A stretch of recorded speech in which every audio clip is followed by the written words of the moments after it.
ಎಲ್ಲರಿಗೂ ನಮಸ್ಕಾರ ಸ್ನೇಹಿತರೆ 1800 ಅಧಿಕ ಉದ್ಯೋಗಿಗಳಿಗೆ ನೇಮಕಾತಿಯ ಹೊಸ ಅಧಿಸೂಚನೆ ಬಿಡುಗಡೆಯಾಗಿದೆ ನೋಡಿ. ಬೋತ್ ಮೇಲ್ ಆ್ಯಂಡ್ ಫಿಮೇಲ್, ಪುರುಷ ಮತ್ತು ಮಹಿಳಾ ಅಭ್ಯರ್ಥಿಗಳು ಇಬ್ಬರು ಈ ಒಂದು ಹುದ್ದೆಗಳಿಗೆ ಅರ್ಜಿಗಳನ್ನು ಸಲ್ಲಿಸಬಹುದಾಗಿರುತ್ತೆ. ಪುರುಷ ಅಭ್ಯರ್ಥಿ ಸಹ ಈ ಒಂದು ಹುದ್ದೆಗಳಿಗೆ ಅರ್ಜಿಗಳನ್ನು ಸಲ್ಲಿಸಬಹುದು.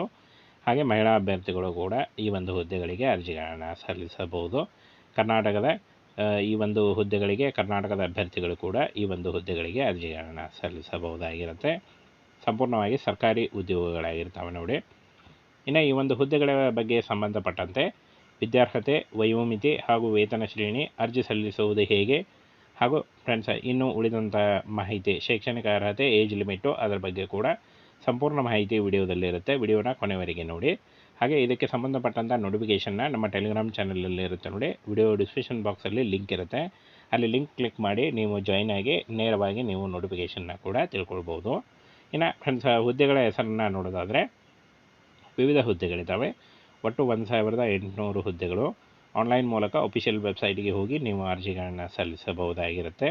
ಅರ್ಜಿ ಸಲ್ಲಿಸುವಂಥ ನೇರ ಲಿಂಕು ವಿಡಿಯೋ ಡಿಸ್ಕ್ರಿಪ್ಷನ್ ಬಾಕ್ಸಲ್ಲಿರುತ್ತೆ ನೋಡಿ, ಮೊದಲನೇ ಲೈನಲ್ಲೇ ಇರುತ್ತೆ. ಅಲ್ಲಿ ಹೋಗಿ ನೀವು ಕ್ಲಿಕ್ ಮಾಡಿ ಡೈರೆಕ್ಟಾಗಿ ನೀವು ಅರ್ಜಿಗಳನ್ನು ಸಲ್ಲಿಸಬಹುದು. ಹಾಗೆಯೇ ಉದ್ಯೋಗ ಸ್ಥಳ ಕರ್ನಾಟಕ ಸೇರಿ ಭಾರತಾದ್ಯಂತ ನೇಮಕಾತಿ ನಡೆಯುತ್ತೆ. ಇನ್ನು ಫ್ರೆಂಡ್ಸ್ ಈ ಒಂದು ಹುದ್ದೆಗಳಿಗೆ ಒಂದು ಹುದ್ದೆಗಳ ವಿವರವನ್ನು ನೋಡೋದಾದರೆ ಡೆಕ್ ರೇಟಿಂಗ್ 399 ಹುದ್ದೆಗಳು, ಇಂಜಿನ್ ರೇಟಿಂಗ್ 201 ಹುದ್ದೆ, ಸಿಮನ್ 196 ಹುದ್ದೆ, ಎಲೆಕ್ಟ್ರಿಷಿಯನ್ 290 ಹುದ್ದೆಗಳು, ಹಾಗೆ ವೆಲ್ಡರ್ ಸಹಾಯಕ 60 ಹುದ್ದೆ, ಮೆಸ್ ಬಾಯ್ 188, ಇನ್ನು ಕುಕ್ 466 ನೋಡಿ. ಇಷ್ಟೊಂದು ಹುದ್ದೆಗಳಿದ್ದಾವೆ. ಈ ಎಲ್ಲ ಹುದ್ದೆಗಳಿಗೂ ಕೂಡ ನೀವು ಆಯ್ಕೆ ಮಾಡಿಕೊಂಡು ಅರ್ಜಿಗಳನ್ನು ಸಲ್ಲಿಸಬಹುದು. ಯಾವ ಹುದ್ದೆ ಬೇಕು ಅಂತ ನೋಡಿಕೊಂಡು ಒಂದಕ್ಕಿಂತ ಹೆಚ್ಚಿನ ಉದ್ಯೋಗಗಳಿಗೆ ಅರ್ಜಿಗಳನ್ನು ಸಲ್ಲಿಸಬೇಡಿ. ಯಾವುದಾದ್ರೂ ಒಂದು ಹುದ್ದೆನ ಆಯ್ಕೆ ಮಾಡಿಕೊಂಡು ನೀವು ಅರ್ಜಿಗಳನ್ನು ಸಲ್ಲಿಸಿ. ಇನ್ನು ಈ ಒಂದು ಎಲ್ಲ ಹುದ್ದೆಗಳಿಗೂ ಕೂಡ SLC, PUC, ITI ನೋಡಿ. SSLC, PUC ಮತ್ತು ITI ಮಾಡಿದಂಥ ಬೋತ್ ಮೇಲ್ ಆ್ಯಂಡ್ ಫಿಮೇಲ್ ಯಾವುದೇ ಉದ್ಯೋಗಗಳಿಗೂ ಕೂಡ ನೀವು ಅರ್ಜಿಗಳನ್ನು ಸಲ್ಲಿಸಬಹುದು. ವಿದ್ಯಾರ್ಹತೆ ನೋಡಿ SSLC ನೀವು ಮತ್ತು PUC ಹಾಗೂ ITI, SLC ಆಗಿದ್ದರೂ ನೀವು ಅರ್ಜಿಗಳನ್ನು ಸಲ್ಲಿಸಬಹುದು, ಹಾಗೂ PUC ಮತ್ತು ITI ಮಾಡಿದರೂ ಕೂಡ ನೀವು ಅರ್ಜಿಗಳನ್ನು ಸಲ್ಲಿಸಬಹುದಾಗಿರುತ್ತೆ. ಇನ್ನು ವಯೋಮಿತಿ ನೋಡಿ 17.5 ವರ್ಷಗಳು, ಅಂದರೆ 17 ನಂತರ 18ರ ಒಳಗಡೆ ಇದ್ದಂಥ ಅಭ್ಯರ್ಥಿಗಳು ಕೂಡ 17 ವರಿ, ಅಂದರೆ 17 ವರಿ ಇದ್ದರೂ 17 ಅರ್ಧ ಇದ್ದರೂ ನೀವು ಅರ್ಜಿಗಳನ್ನು ಸಲ್ಲಿಸಬಹುದು. ಇನ್ನು ಕನಿಷ್ಠ 27 ವರ್ಷದ ಒಳಗಿನವರು ಅರ್ಜಿಗಳನ್ನು ಸಲ್ಲಿಸಬಹುದು. OBC ಅಭ್ಯರ್ಥಿಗಳಿಗೆ 3 ವರ್ಷ ಮತ್ತು SC/ST ಅಭ್ಯರ್ಥಿಗಳಿಗೆ 5 ವರ್ಷಗಳ ವಯೋಮಿತಿ ಸಡಿಲಿಕೆ ಕೂಡ ಇರುತ್ತೆ. ಆದಷ್ಟು ನಿಮ್ಮ ವಯಸ್ಸಿನ ಲೆಕ್ಕಾಚಾರ ಮಾಡಿಕೊಂಡು ನೀವು ಅರ್ಜಿಗಳನ್ನು ಸಲ್ಲಿಸಬಹುದಾಗಿರುತ್ತೆ. ಇನ್ನು ಯಾವ ಒಂದು ಹುದ್ದೆಗಳಿಗೆ ಎಷ್ಟು ಸಂಬಳ ಅಂತ ನೋಡೋದಾದರೆ ವೇತನ ಶ್ರೇಣಿ ನೋಡಿ.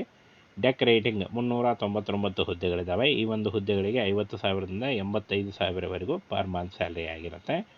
ಇನ್ನು ಇಂಜಿನ್ ರೇಟಿಂಗ್ 201 ಹುದ್ದೆಗಳಿದ್ದಾವೆ. 40,000ದಿಂದ 60,000ವರೆಗೂ ಪರ್ ಮಂತ್ ಸ್ಯಾಲ್ರಿ ಆಗಿರುತ್ತೆ. ಸಿಮನ್ ನೋಡಿ 196 ಹುದ್ದೆಗಳಿದ್ದಾವೆ. 38,000ದಿಂದ 55,000ವರೆಗೆ ಇರುತ್ತೆ. ಹಾಗೆಯೇ ಎಲೆಕ್ಟ್ರಿಷಿಯನ್ ಹುದ್ದೆಗಳು 290 ಹುದ್ದೆಗಳಿದ್ದಾವೆ. 60,000ದಿಂದ 90,000ವರೆಗೂ ಪರ್ ಮಂತ್ ಸ್ಯಾಲ್ರಿ ಆಗಿರುತ್ತೆ. ವೆಲ್ಡರ್ ಸಹಾಯಕ ನೋಡಿ 60 ಹುದ್ದೆಗಳಿದ್ದಾವೆ. 50,000ದಿಂದ 85,000ವರೆಗೂ ನಿಮಗೆ ಸ್ಯಾಲ್ರಿಯನ್ನು ನೀಡಲಾಗುತ್ತೆ. ಹಾಗೆ ಈ ಒಂದು ಹುದ್ದೆಗಳಿಗೆ ಬೋತ್ ಮೇಲ್ ಆ್ಯಂಡ್ ಫಿಮೇಲ್, ಪುರುಷ ಮತ್ತು ಮಹಿಳಾ ಅಭ್ಯರ್ಥಿಗಳು ಇಬ್ಬರು ಅರ್ಜಿಗಳನ್ನು ಸಲ್ಲಿಸಬಹುದು. ITI ಮಾಡಿದರೂ ನೀವು ಅರ್ಜಿಗಳನ್ನು ಸಲ್ಲಿಸಬಹುದು. ಮೆಸ್ ಬಾಯ್ 118 ಹಾಗೂ ಕುಕ್ 466 ಹುದ್ದೆಗಳಿದ್ದಾವೆ. ಹಾಗೆ ಇಲ್ಲಿ ನೋಡಿ ಇವು ಎರಡೂ ಹುದ್ದೆಗಳಿಗೂ 40,000ದಿಂದ 60,000ವರೆಗೆ ಪರ್ ಮಂತ್ ಸ್ಯಾಲ್ರಿ ಆಗಿರುತ್ತೆ ನೋಡಿ. ಇನ್ನು ಅರ್ಜಿ ಶುಲ್ಕ ಇರುತ್ತೆ. ಈ ಒಂದು ಹುದ್ದೆಗಳಿಗೆ 100 ರೂಪಾಯಿ ಅರ್ಜಿ ಶುಲ್ಕ ಇರುತ್ತೆ ನೋಡಿ. ಈ ಒಂದು ಹುದ್ದೆಗಳಿಗೆ 100 ರೂಪಾಯಿ ಅರ್ಜಿ ಶುಲ್ಕ ಇರುತ್ತೆ. ಇದನ್ನು ನೀವು ಆನ್ಲೈನ್ ಮೂಲಕ, credit card, debit card, net banking ಮೂಲಕ ನೀವು ಕಟ್ಬೋದಾಗಿರುತ್ತೆ. ಹಾಗೆ ಆಯ್ಕೆ ವಿಧಾನ ನೋಡಿ. ಲಿಖಿತ ಪರೀಕ್ಷೆ ಮತ್ತು ಸಂದರ್ಶನದ ಮೂಲಕ ಆಯ್ಕೆಯನ್ನು ಮಾಡಿಕೊಳ್ಳಲಾಗುತ್ತೆ. ಲಿಖಿತ ಪರೀಕ್ಷೆಯಲ್ಲಿ ಪಾಸಾದಂಥ ಅಭ್ಯರ್ಥಿಗಳಿಗೆ ಸಂದರ್ಶನ ನಡೆಸಿ ಆಯ್ಕೆಯನ್ನು ಮಾಡಿಕೊಳ್ಳಲಾಗುತ್ತೆ ನೋಡಿ. ಸಂಪೂರ್ಣವಾಗಿ ಕಾಯಂ ಉದ್ಯೋಗಗಳಾಗಿರ್ತವೆ, ಸೆಂಟ್ರಲ್ ಗೌರ್ಮೆಂಟ್ ಹುದ್ದೆಗಳಾಗಿರ್ತವೆ ನೋಡಿ.